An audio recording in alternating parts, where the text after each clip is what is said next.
ग्रीडा मन में घबरा रही थी। एक जीना पार करके वे लोग ऊपर पहुंचे। वहां एक दिया जल रहा था। कोवी के कहने पर ग्रीडा ने दिया उठा लिया और आगे आगे चलने लगी। थोड़ी देर में वे सोने वाले कमरे में पहुंच गए। वह कमरा बड़ा सुंदर था। देखने में उसकी छत और बीच में लगा हुआ खंबा ताड़ के पत्ते की तरह लगता था, जिसमें तरह तरह के हीरे मोती लगे हुए थे। कमरे में लिली के फूल की शक्ल के दो पलंग लगे थे, एक राजकुमारी के लिए था और दूसरा राजकुमार के लिए। ग्रेडा पलंग पर किट्टी को ढूंढने लगी। उस पर एक लड़का सो रहा था। उसने उसे आवाज दी और दिए से उसके चेहरे पर प्रकाश किया। राजकुमार की नींद खुली नहीं थी। ग्रेडा को यह देखकर बड़ा अफसोस हुआ कि वह किटी नहीं था। तब तक राजकुमार की नींद भी खुल गई। उसने पूछा, तुम कौन हो और यहाँ क्या करने आई हो? ग्रेडा ने रोते रोते अपना सारा किस्सा कह सुनाया।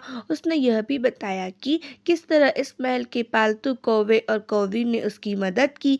राजकुमार और राजकुमारी को उसकी कहानी सुनकर बड़ा दुख हुआ, लेकिन कौवों के इस जोड़े पर वे दोनों बहुत प्रसन्न थे। राजकुमार ने अपने पालतू कौवों की बड़ी तारीफ की, क्योंकि उन्होंने एक गरीब लड़की की मदद की थी। राजकुमारी ने उनसे पूछा, अच्छा बताओ, तुम लोग महल से आजाद होना चाहते हो या अपने इस काम के बदले में तुम्हें दरबारी कौवा बना दिया जाए? महल के रसोई घर में जो कुछ बच जाएगा वह तुम्हारा होगा। कौवे और कौवी ने सिर झुकाकर उन्हें सलाम किया और दरबारी कौवा बनना स्वीकार कर लिया। राजकुमारी के हुक्म से ग्रीडा को खाना खिलाया गया और फिर आराम से सुला दिया गया।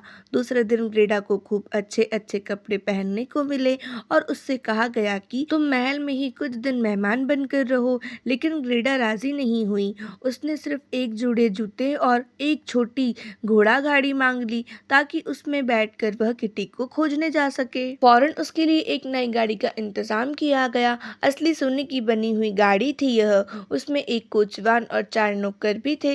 राजकुमारी ने खुद सहारा देकर ग्रीडा को गाड़ी में बिठाया और सम्मान सहित विदा किया। गाड़ी एक घने और अंधेरे जंगल में से होकर आगे बढ़ने लगी।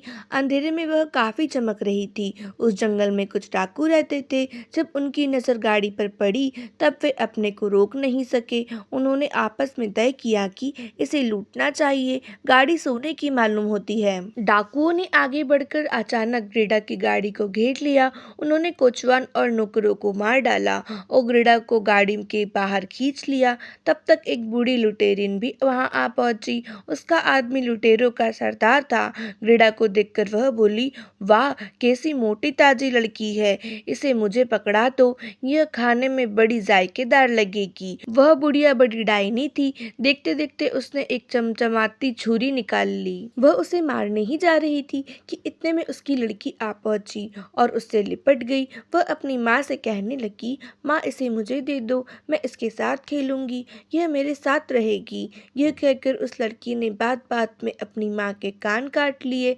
असल में वह अपनी माँ की बड़ी दुलारी बेटी थी और किसी को कुछ नहीं समझती थी। लुटेरे की लड़की ग्रीडा के साथ उसकी गाड़ी में आ बैठी और गाड़ी को हाँकते हुए और भी घने जंगल में ले गई। वह ग्रीडा के बराबर ऊंची थी, लेकिन उससे ज्यादा तकड़ी थी।